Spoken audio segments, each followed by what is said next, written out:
이거죠. 고린도후서 4장입니까? 사도 바울이 말씀하시는 우리의 보는 것은 보이지 않는 것이요. 우리가 보는 것은 잠깐이지만 보이지 않는 것이 영원한 것이니라. 자, 영원한 것을 우리가 어떻게 보냐 이거죠. 그 말씀을 지금 여기서 하고 계십니다. 눈이 나쁘면 온몸이 어두워진대요. 눈이 좋아야 온몸이 성하다고 말씀을 하십니다. 맞는 얘기죠. 근데 이게 도대체 무슨 얘기일까? 자, 그러시다가 또 24절에 가면 한 사람이 두 주인을 섬기지 못하느니라. 제가 이렇게 자꾸 말씀드리면 정말 헷갈리시죠? 도대체 무슨 말씀을 하려고 그러시나?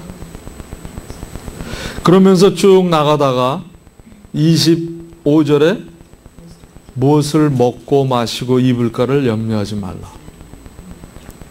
그 다음에 또 공중의 새를 얘기하십니다.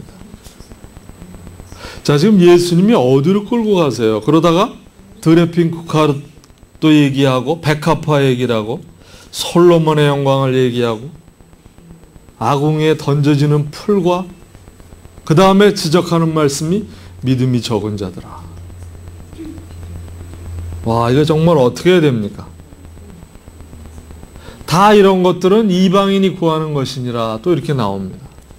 여기는 좀 위로가 되죠. 아, 그럼 우리는 이제 믿는 자로서 조금 인정을 해 주시는구나. 여기 와서 이방인들이라고 말씀하시죠. 그러다가 먼저 그의 나라와 그의 의를 구하라. 그러면 모든 것을 너에게 더하시리라. 자, 34절에 결론을 내리세요. 그러므로라는 것은 무슨 접속사입니까? 어떤 기능을 가지고 있죠?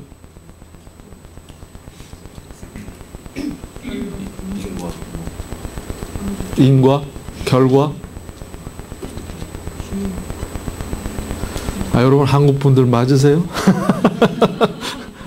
그러므로라는 지금까지 얘기한 걸 모두 다 수용하는, 이거하고 이거는 한 구절이지만 위에 걸 모두 다 대응하는, 받아들인다는 그런 뜻 아닙니까? 그러므로 내일 일을 왜 염려하지 마라. 내일 일은 내일 염려할 것이요 한낱 괴로움은 그날의 족하니라. 자, 내일의 염려를 어떻게 하면 안 할까 하는 것을 예수님이 말씀하고 계십니다. 그것을 오늘 찾아내야 되는 거죠. 내일 일을 어떻게 염려 안 하고 삽니까? 염려 안 하고 사는 인간이 있을까요? 저도 내일 일 벌써 생각하고 있는데 안 한다면 거짓말입니다. 그러면 예수님이 왜 내일 일은 염려하지 말고 오늘 염려할 것만 염려해도 내 머리가 다 터질 텐데 왜 내일 걸 갖다 덤으로 거기다 얹느냐, 이런 말씀인가요? 참 애매모호한 말씀입니다. 자, 그러면 우리가 무엇을 해야 내일의 염려를 하지 않고 내일 것을 그냥 생각하면서, 하나님이 우리가 계획은 우리가 해도 하나님께서 그 열매를 맺으시고 결과를 이루어 주시겠다고 약속을 하십니다. 그러니까 우리는 생각을 하고 살아야 되는 존재입니다. 그러나 생각은 하지만 그 결론은 주님한테 드리려는 겁니다. 그 결과는 주님한테 드리려는 겁니다. 참 힘든 얘기예요. 우리는 생각하면 그 결과를 얻기를 원합니다. 어떻게 얻기를 원하죠? 내가 원하는 방법대로. 그러나 예수님은 우리가 생각은 하지만 그 결과는 내 손에 맡겨라. 그게 바로 베드로전서 5장 7절 얘기 아닙니까? 너의 모든 염려를 주께 맡겨라. 그리하면 그가 우리를 공고하시느니라. 그 말씀하셨죠. 우리의 모든 염려를 드려라는 것은 나의 계획과 생각을 그분께 드리라는 겁니다. 그리고 결과는 그분이 이루어 주시는 걸 기다리고 믿음으로 기다리는데, 오늘 이 구절을 통해서 한 가지의 분명한 말씀을 주시는 것이, 자, 보물을 얘기를 하다가요 마음과 눈을 말씀하십니다. 눈이라는 것은 여러분 한번 생각해 보세요. 눈이 안 보이는 분들이 제일 많이 만약 이 케인이 없이 지팡이가 없이 다닌다면 어디가 제일 많이 다치겠습니까? 안 보이는 분.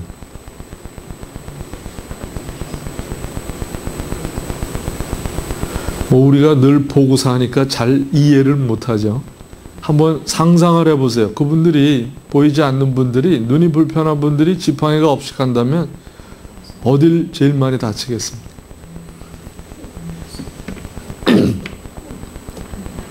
다리, 코, 그냥 정면 충돌하는 거 어떻게? 자, 우리가 부분만을 지적하지만 눈이 안 보이는 부분은 온 전체가 다 다칩니다. 그죠? 넘어지면 어떻게 되겠습니까? 자, 예수님이 지적하는 부분이 그거예요. 눈이 나쁘면 이 온몸 전체가 어두워진다는 것은 우리의 분별력을 말씀해 주고 계십니다. 우리가 눈으로 보는 것을 식별해야 되는데 분명히 성경은 보이는 것은 잠깐이요, 보이지 않는 것이 영원한 것이라고 말씀하셨습니다.